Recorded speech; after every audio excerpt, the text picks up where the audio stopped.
एक दफा का जिक्र है कि एक जंगल में एक चालाक खरगोश रहता था। खरगोश हर वक्त हंसी मजाक करता रहता और दूसरे जानवरों के साथ खेलता रहता था।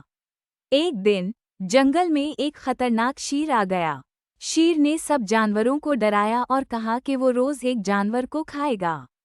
सब जानवर खौफजदा हो गए और फैसला किया कि वो बारी बारी शेर के पास जाएंगे। जब खरगोश की बारी आई तो उसने एक चालाक मंसूबा बनाया। वो आहिस्ता आहिस्ता शेर के पास पहुंचा।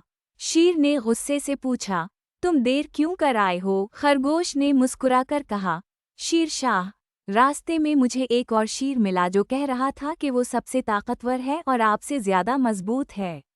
ये सुनकर शेर को गुस्सा आया और वो बोला, मुझे ले चलो इसके पास।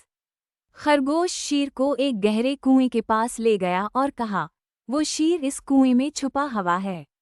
शेर ने कुएं में झांका और पानी में अपनी ही परछाई देखी, जो उसे एक दूसरा शेर लगा। गुस्से में आकर शेर ने कुएं में छलांग लगा दी और डूब गया। खरगोश खुशी से छलांगे मारता हुआ वापस आया और सब जानवरों को बताया कि कैसे उसने शेर से छुटकारा हासिल किया। सब जानवरों ने खरगोश का शुक्रिया अदा किया और कहा, वाह खरगोश, तुम्हारी चालाकी ने हमें शेर से बचा लिया, वरना वो तो हम सबको खा जाता। इसके बाद जंगल में फिर से खुशियां लौट आईं और सब जानवर हंसी खुशी रहने लगे। प्यारे बच्चों, इस कहानी से हमें ये सबक मिलता है कि चालाकी और जहानत से बड़ी मुश्किल का सामना किया जा सकता है।